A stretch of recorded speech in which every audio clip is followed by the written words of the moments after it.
Okay, this video is going to be about Eisenhower's choice at D-Day and how he made his decision.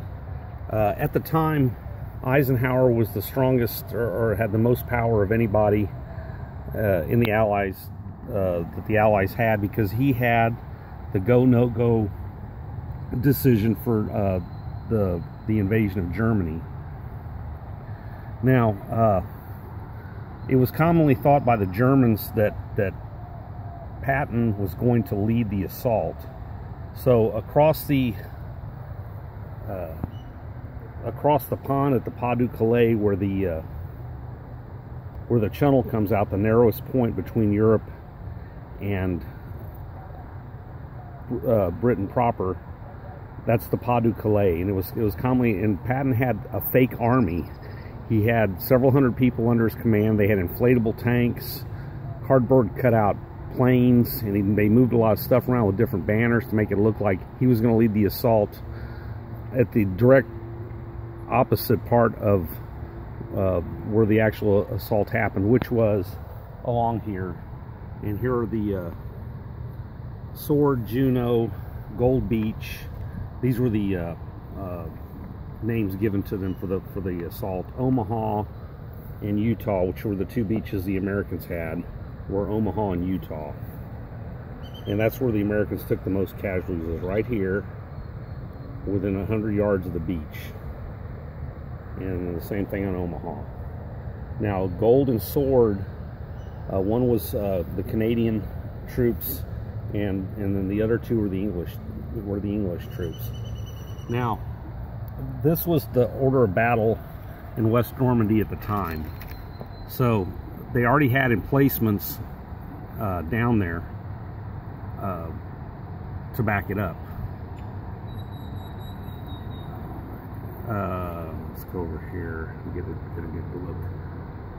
But the point being on this, there was a storm going on, and the storm, the Germans at the time had submarines all the way up to Scapa Flow.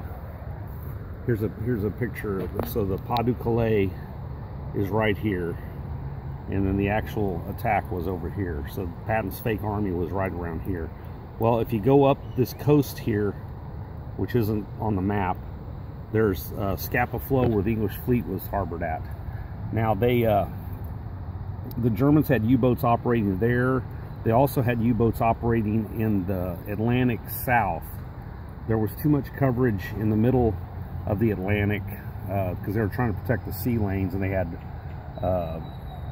basically the precursors to the Catalina Black Widows would go back and forth, and so they didn't have intel on this giant storm that was pounding the coast.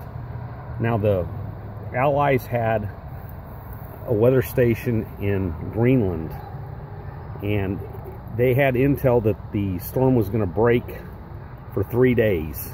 That Rommel, who was the head of the to stop the invasion appointed by Hitler, didn't know. So at the time he was surveying, there's only certain times you can do an amphibious assault. Those times are dictated by tides.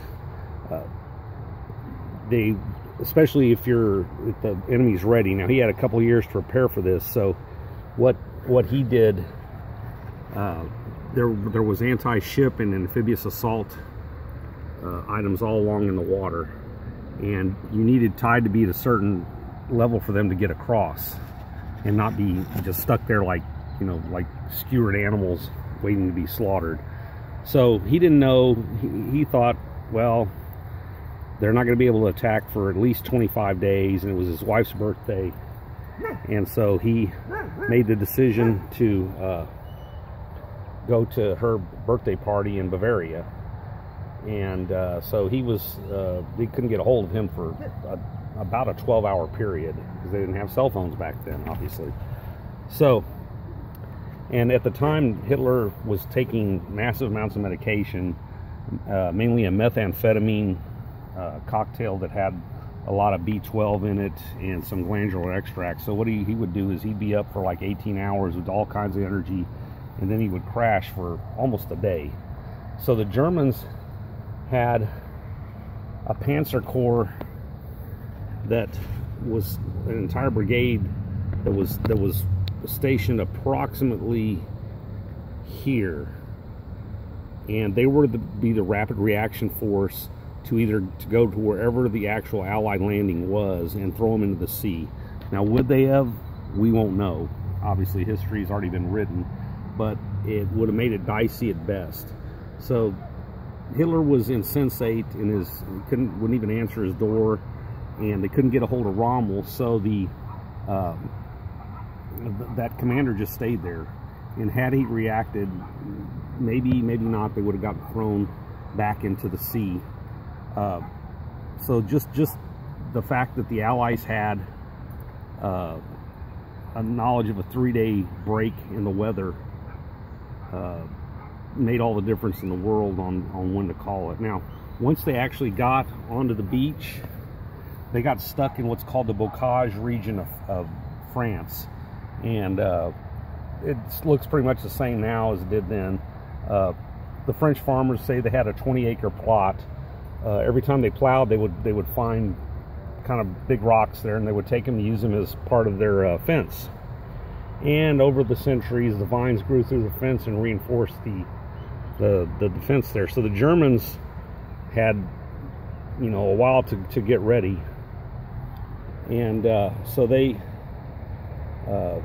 actually mapped out pretty much every single piece of farmland, and they would fight behind each of these stone fences. So it was like a pre-made pillbox for them, and it really slowed down the Allies. Well, they had a thing, the breakout occurred when they figured out how to put a modified, it looked like a giant fork the length of the entire tank on a Sherman tank. It's like a modified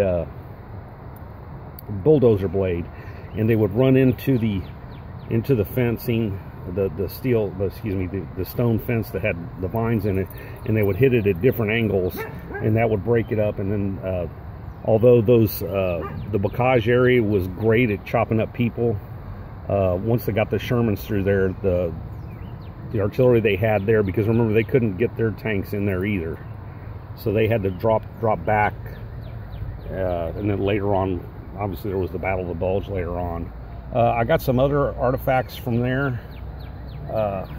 Had to kind of secure them, so they obviously, this is the enemy order of battle in West Normandy. So it's pretty cool. This one's in real good shape. Put that down here, and then this I found at a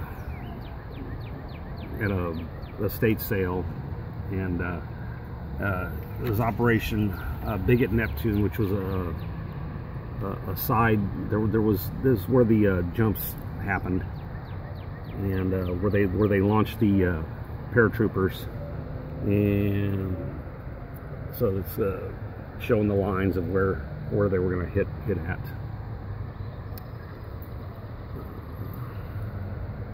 So this is pretty cool too. And like it says right there, not to be taken in a battle. I don't know, I think maybe the guy actually did. And then the date was filled out right then. So that's pretty cool.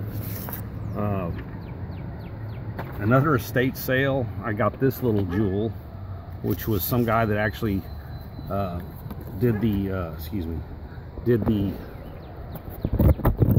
invasion, and here's his diary. And I got it open to this page simply because he wrote in here, you know, obviously when he got on there it said D-Day, everybody's excited. I might do just a video on what he wrote in here. It's pretty cool. But anyway, that, and obviously he made it through. And then I got a couple of other things. So one of the guys, or I got this from some guy that killed an SS officer and kept his papers as a obviously a trophy. So this is also really cool. So now I don't know that he killed this guy. I mean, they may have actually captured him Never actually looked it up. I probably should. But anyway, there's where his paper, when they said papers please, you know, you had your photo on here. And he was an SS officer, so like I said, he might have actually not been killed in action. He could have just been captured, and the guy kept his papers as a memento. Obviously stamped here, 15 July 37. There's the official seals and everything. Anyway, that's pretty cool too.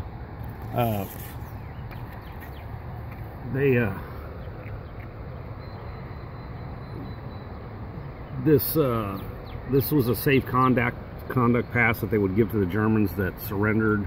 They'd obviously take their weapons away, but you know, they would turn themselves in, and they'd give them this safe conduct pass, and they'd have like one soldier there to walk them to where they wanted them. So they'd all have these safe conduct passes to show that they were already patted down and everything. And then here's the last thing I'm going to use for this video is this war summary intelligence. Anyway, just this one was actually a Polish War Intelligence Digest summary. It was anyway, it was used for they called them the hours of the day, and every single one of the fronts would have one. This didn't really have to do with D-Day, but anyway, I had it out, and I had it in the same thing that I was holding all these other ones in, so I just brought it out.